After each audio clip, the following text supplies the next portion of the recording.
As long as you have enough cash reserves for 3, 6, or 12 months of living expenses, it is so not worth it to keep anything beyond that because you are losing purchasing power and not keeping up with inflation. Then you're going to run out of money at 77, and that's going to really suck. That would not be fun. If you can put away 20% of what you earn and you're in a place that you can earn more and save more and live more, that works. But if it puts you in a position where you have your paycheck to paycheck, I mean, that doesn't make any sense. Taking a major financial risk in midlife. As long as you have a phased out plan.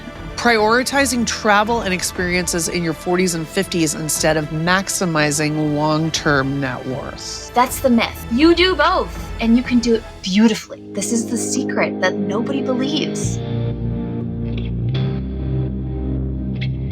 All right, Hayley, welcome back to the Iconic Midlife. Are you ready for a game? Back. Yes.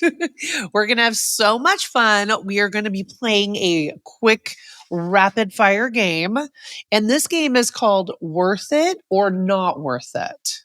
Okay. So basically, these are real life financial decisions midlife women have to make sometimes. So you just let me know what you think. The first thing that comes to mind when I read these scenarios. Okay. Worth it or not worth it? Yes. Perfect. All right. Number 1, keeping a second home that isn't a great investment, but deeply improves your quality of life. Worth it or not worth it? Depends, but worth it.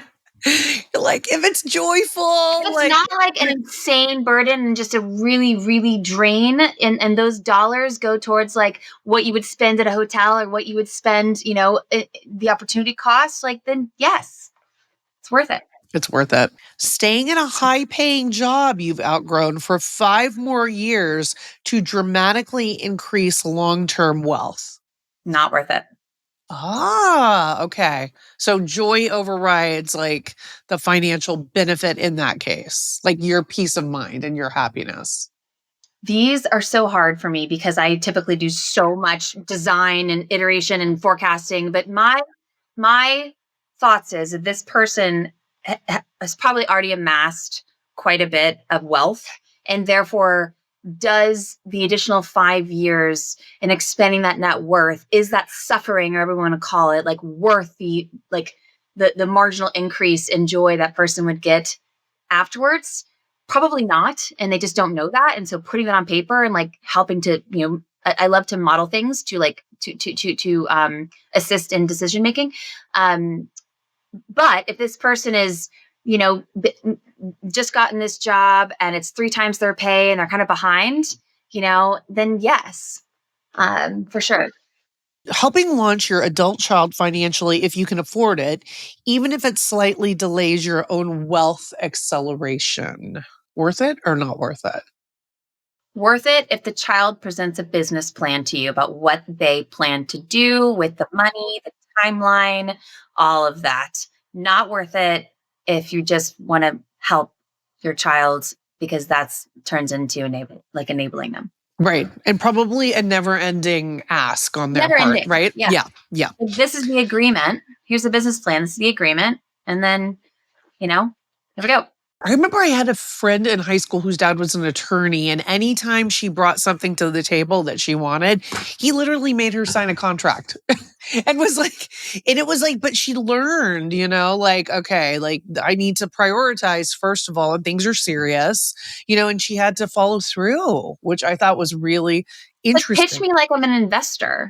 Right. It doesn't, an investor in what this money is going to go towards, both in terms of, just supporting you with rent in a place you can't afford because you have access to, internships or positions at a certain job that's going to turn into something else. Or even if it's just, like, hey, I need a gap year and here's my business plan as to how this is going to, support me emotionally. And then on this date, I'm going to do this, this, and this. Like, it's like, I just think there has to be a plan with exactly like you said, like a contract and an end date.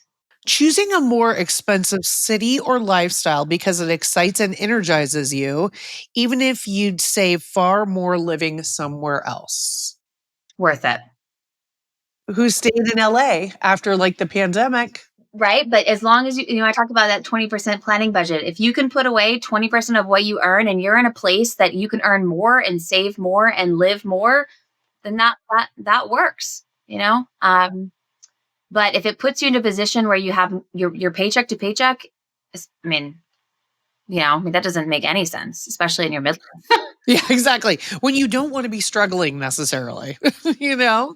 Keeping money in lower risk, lower growth places because peace of mind helps you sleep at night. Not worth it. As long as you have enough cash reserves for 3, 6, or 12 months of living expenses, it is so not worth it to keep anything beyond that because you are losing purchasing power and not keeping up with inflation and you feel so safe and you have the best sleep.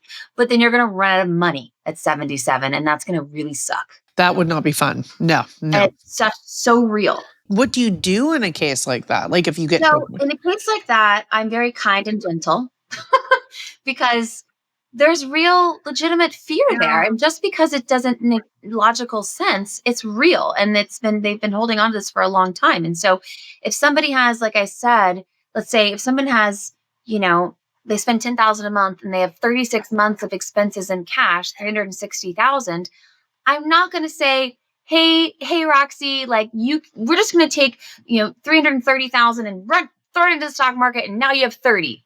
Good luck. That's going to be psychologically damaging and absolutely traumatic for that person. So we drip it. We say, okay, let's get you from 360 to 180. Okay.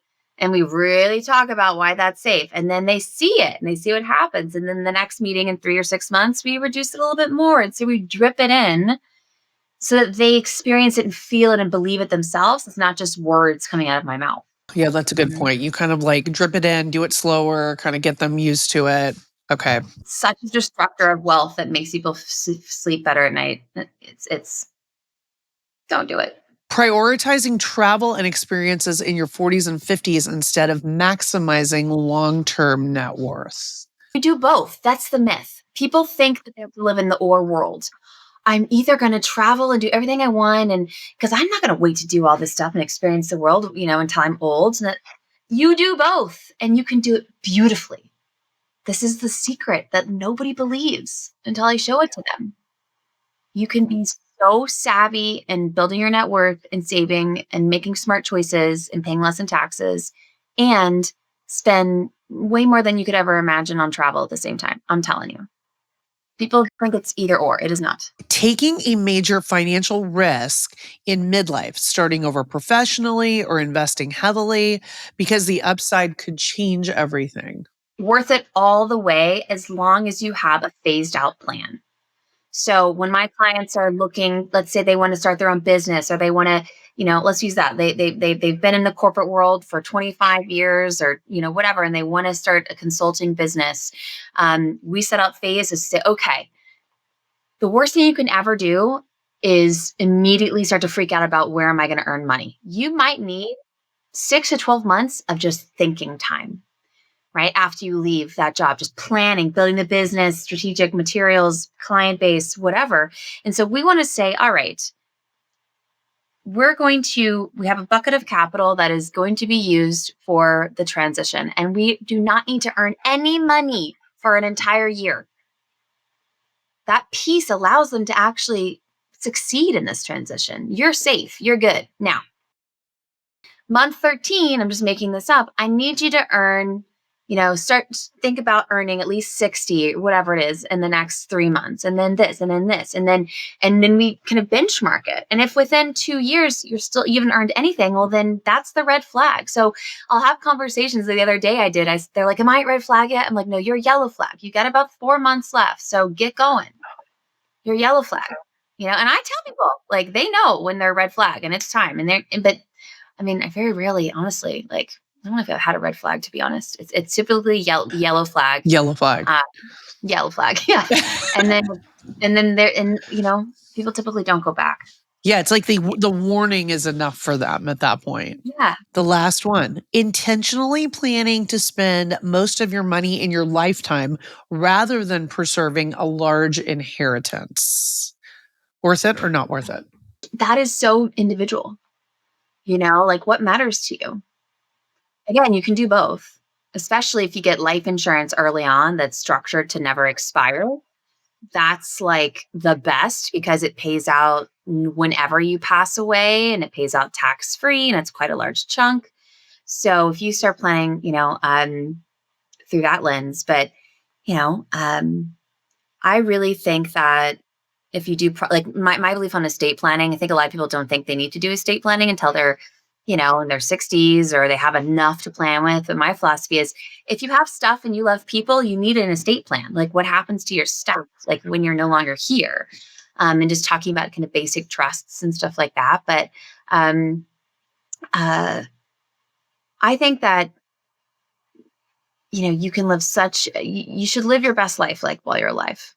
Yeah, right? Enjoy what you have, right? Enjoy what you have. And I think this is a whole nother topic, but inheritance and gifting, you know, um, our parents, the boomers, right? No one talks about no one talks about anything. What's left? What am I gonna like?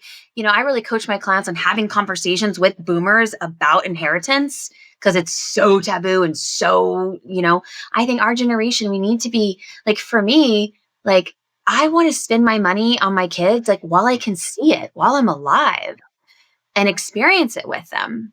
I'm not saying I just want to give them a bunch of money, but help with a down payment or let's do a safari together. Like, like that kind of stuff, I think is going to be a lot versus like, I'm just going to die and then you're going to get all this money, or whatever it is. So, yeah, I would say a combination. First, I think it's most important to live life in the way you want to live it, while you're on this planet. And secondly, I think children, will benefit from accelerated gifting and accelerated life experience because they want to spend time with you and do awesome things with you while you're alive. And thirdly, if you have the ability to get, a permanent insurance, that's a great way to inject capital into the estate. That's great grandbaby money too, versus saving money to gift. Good points. Oh my God, so much amazing information. I feel like I have to go back now and look at my financial plans and kind of make sure everything is correctly in order because that does, I mean, you've given so much amazing knowledge and information. So for those of you guys who have not listened to Hayley's full episode, go back to Tuesday's episode because she's amazing. I mean, you know so much about this, about this whole topic. And, for those who want to come find you, where can they find you? You can fill out a form on the website. We're at rippl.nm, like newmexico.com. I'll also put my, email that goes to the kind of general inbox. And I had shared with Roxy that the first 30 listeners like mention the podcast and the subject, we will do a complimentary like 30-minute one-on-one consult with you, which we typically charge thousands of dollars for. So excited to just lift up your listeners and see how we can, give them some clarity and confidence if they already have a plan, if they don't have a plan, or if it makes sense for us to work together, we can explore that as well. So that is yeah. exciting. Everybody should check her out for sure because, like I said, even taking that call with you, I mean, they probably will glean so much information. Yes, So, it's really valuable for right? sure. It's really Yeah, let's make money valuable. fun and sexy. It doesn't have to be heavy and Yes. Yes. complicated complex. And I'm not a numbers person. And I shoulda, coulda, woulda. No. Yeah. Let's go. I mean, Yeah. come on. It's never too late, right? It's never too Never. late. Never too late. Never. Amazing. Well, thank you so much, Hayley. It's been such a pleasure to talk to you. Thank you for everything. I I really loved appreciate it. it.